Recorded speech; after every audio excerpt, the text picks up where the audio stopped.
Hi, my name is Anna Prosser, and I would love to work as a host for IGN. I have 15 years of experience as a host in the geek and gaming space, and only 1 year into those 15 years, I actually worked at IGN as a host before, as the host of IPL, or the IGN Pro League. Way back in the day, at the dawn of esports, I actually worked for Team Evil Geniuses, which eventually became Evil Geniuses and Alliance, and then Good Game Agency, which was acquired by Twitch after Twitch was acquired by Amazon. But that's another story. Anyway, I lived in the Evil Geniuses lair, which was, as far as we know, the first pro gaming team house in North America. And I helped to make some of the first viral content around pro gamers. Alongside my work with Evil Geniuses specifically, I also hosted lots of pro gaming tournaments like IPL or MLG, BlizzCon, NASL, Rainbow Six Invitational, and way too many others to list. I loved gaming beyond just competitive gaming, though.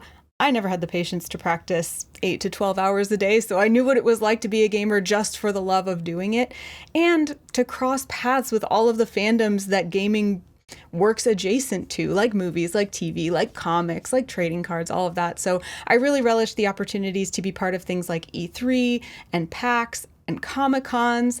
My favorite interview that I've ever done, by the way, was Stan Lee at New York Comic-Con, and he said, quote, I never had a better time. And regardless of what happens from here on out, I believe that makes me a winner as a host.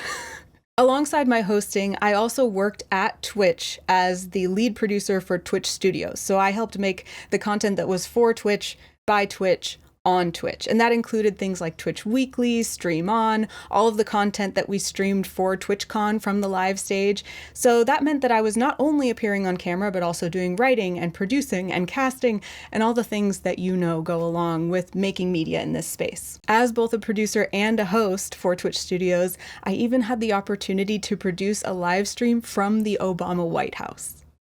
I still currently work as a host in the geek and gaming space. I am the host of the Pokemon World Championship and just completed my 10th year this past year. I'm also part of Acquisitions Incorporated, which is Penny Arcade's live stage Dungeons & Dragons show, and I produce a lot of my own shows on Twitch. I would describe my personality as a host as curious, warm, and comfortable. And I would say that my on-camera presence is flexible, intuitive, and well-trained. Aside from the years of experience, my comfort on a teleprompter, my ability to work with an in-ear, all of the things you need from a technical standpoint as a host, I also have 2 degrees, one in speech communication and international studies, which really inform the way I go about being a host. I even wrote a thesis on the way that computer-mediated communication can be used for relationship maintenance. And I helped to build a program at Twitch called the Hosting and Interview Workshop, and then continue to do that even past my time at Twitch. So training people on how to do what we do here in the geek and gaming hosting space is something that I do regularly. Everywhere you find me online, I hope it's obvious how deep my passion is for games, movies, TV, and pop culture in general. But what really gets me excited as a host is helping to connect communities around fandom. When people all love the same thing and they get to express that love together and celebrate it together, I think that's so beautiful. And being the host who gets to sometimes facilitate those conversations and that celebration is very, very special to me. I would love to be the person who can help build conversations like that on IGN.